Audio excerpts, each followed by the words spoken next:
Now this topic is error propagation. Let's take the example of this business card. Now the two side lengths are x and y. So x and y are variables. They must have errors. No matter how careful you are in manufacturing the business card or in measuring them, there must be some errors. So the idea of error propagation is, how do the errors in both x and y be propagated through some linear or nonlinear functions to other variables? So we've got two parts in this question. First, what's the variance of the perimeter of the rectangle? So this rectangle, this business card. The second one is, find the relative uncertainty of the area of this rectangle. The perimeter will be a linear function of x and y, and the area would be the nonlinear function. So we use the two x and y variables and also very simple shape to cover both linear and nonlinear. Before you start the propagation part of the error, first thing is you have to introduce the errors to whatever variables you are talking about.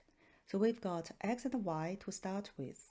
For both x and y, I'm doing the same. So x equals to 7 plus an error term. Now this error term contains the variation of x. Now the question says that the variation in the length, so this x, so x is the length, y is the width. So the variation in x has a continuous uniform distribution. This continuous uniform distribution is for x and also for the error in x. So when you see the x equals to 7 plus minus 0.1, please don't think in a way that x is either 6.9 or 7.1, right? X can take any values between 6.9 and 7.1. X follows a continuous uniform distribution on the interval from 6.9 to 7.1.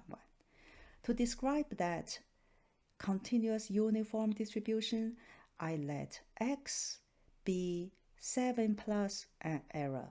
Now this error term follows a uniform distribution on this negative 0.1 to positive 0.1. And the 7 is the mean of x. So in this way, I let the error term, this epsilon x, describe the variation, and the 7 is fixed, it's the mean of x. When you find the variance of x, now 7 will not vary, right? So the variation is fully described by the epsilon x. When you work on the variance of x, that will be the variance of epsilon x. So you can use the continuous uniform distribution on the interval from negative 0.1 to positive 0.1 to find the variance of the error term in x, which equals to the variance of x, which is 1 over 300. Use the same idea to find y. So y is now written as 5. 5 is the mean of y. Remember that in the question, y is given as a normal variable, right? Normal distribution with a mean 5 and a variance of 0.01. When I write, so as I said, we need to write the error term in all variables. So I'm doing the same for y now. Y equals to the mean of it plus the variation of y, so this epsilon y. This error term in y follows the normal distribution, right, with the mean 0, y 0, because the mean of y is 5. I've used 5 in the constant part of y, leaving this error term mean 0. Now the error term, again, it describes the variation. So it takes on the entire variance of y. With the x and y both has the constant term plus their errors, the first part of the question, the perimeter of the rectangle, L is the 2 times the sum of the 2 side lengths. To find the variance, right, this is the question, the variance of L, we can try to use our previous knowledge on the linear function of random variables. Now we have x and y, 2 random variables. The linear function of them would give us the new variable L. So all we need is the variance of L. So I just plugged in the expression of L using x and y. Right, this is not a difficult question. We can bring the 2 from inside of variance to the outside by squaring it. And now I've also substituted x and y by the new notation of them, so constant, so their mean plus the error term of each. So I've got variance of these, the 4 terms added together. To simplify, I combined the 5 and 7. Now you don't have to combine them, but the constant inside the variance will not vary, so I just drop them. So we have a very clean variance of the 2 error terms added together. The 2 error terms, you can view them as 2 variables. When 2 variables are linearly put together in a function and you are working on the variance of it, the first question, the very important question you need to ask yourself is, are the variables in the linear function independent? Because if they are not independent, to get the variance inside of this linear function, you must have the covariance terms, right? The 2 variables would covary if they are not independent.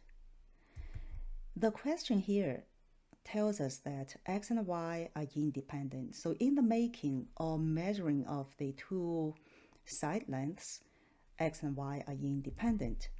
So that simplified a lot, right? We can write the variance into the 2 linearly combined terms by simply just write variance of the first plus variance of the second.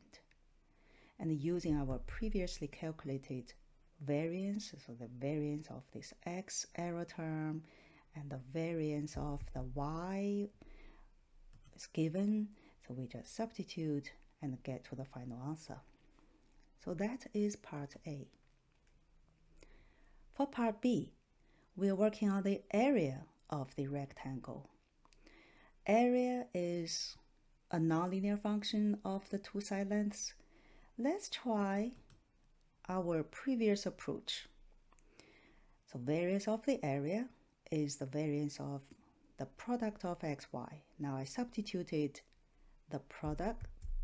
So I substituted x and y using the mean plus their variance. And then try to simplify them a bit. Here we see constant, and then the 2 variances, no, the 2 variations separately, and the product of the 2. Can we use the same way as before and write the variance into each term? So as I explained in the part A, when we have different parts with variables, so here we have the error in y, error in x, and then they both multiply together, you need to ask yourself, before you write the variance into each of these 4 terms, are they all independent of each other? Now, x and y, the 2 errors are independent, but the last term, the product of them, is not independent of either or, right? Because it contains both.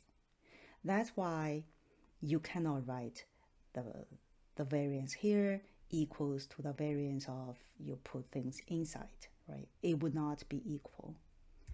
So let's forget about this approach because it's just too confusing and it may take forever to go down this path. So let's use an engineering way instead.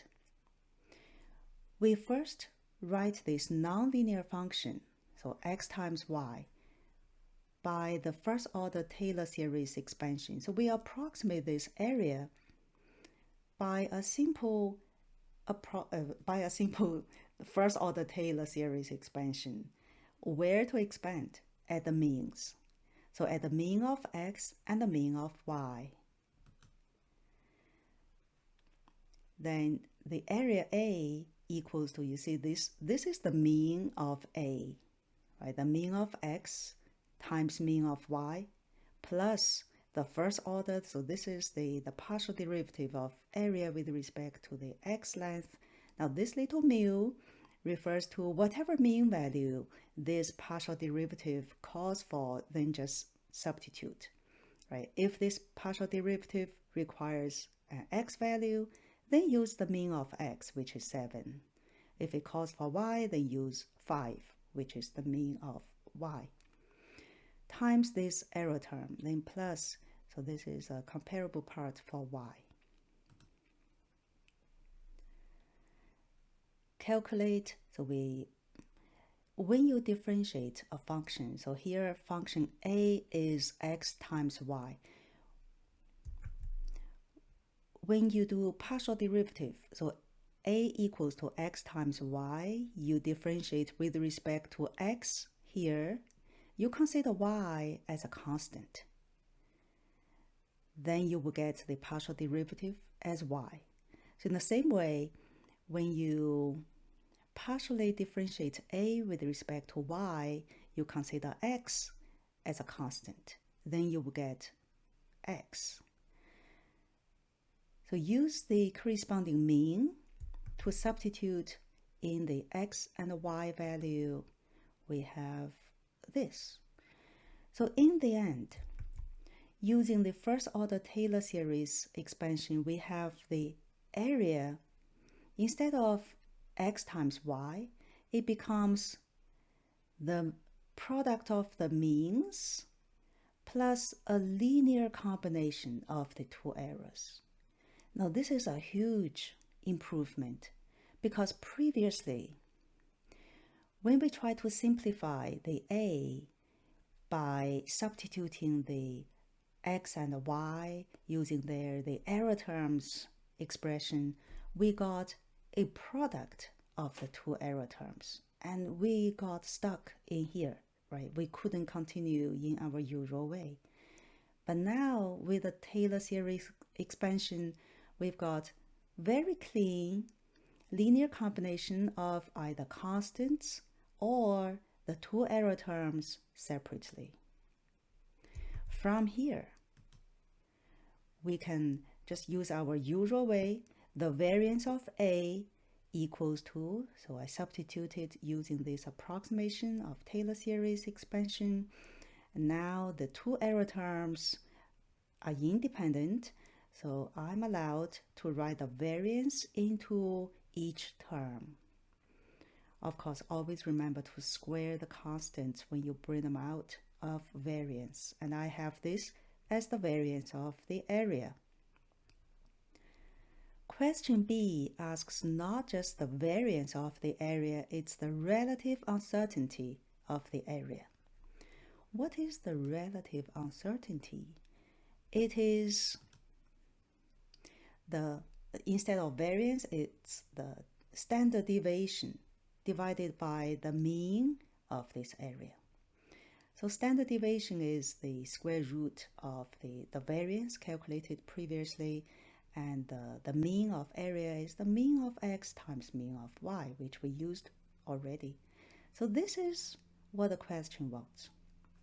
Now the final note on this question is, what advantage the relative uncertainty has over just the error itself? right? Why knowing the variance of A is not good enough? Just imagine the situation if we've got the error as 10. Now, is the error 10 significant compared to the mean of, let's say, a million, right? The error of 10 compared to the mean of a million is nothing, right? It's so small. But if the error of 10 out of the mean value of 20, then the error is significant. That's why looking at this ratio, the standard deviation divided by mu, it gives a clear idea of the significance of the error. So sometimes the question may ask you, what's the relative uncertainty? What's the percentage uncertainty? So it's all about those ratios. Okay. So this is the end of the error propagation.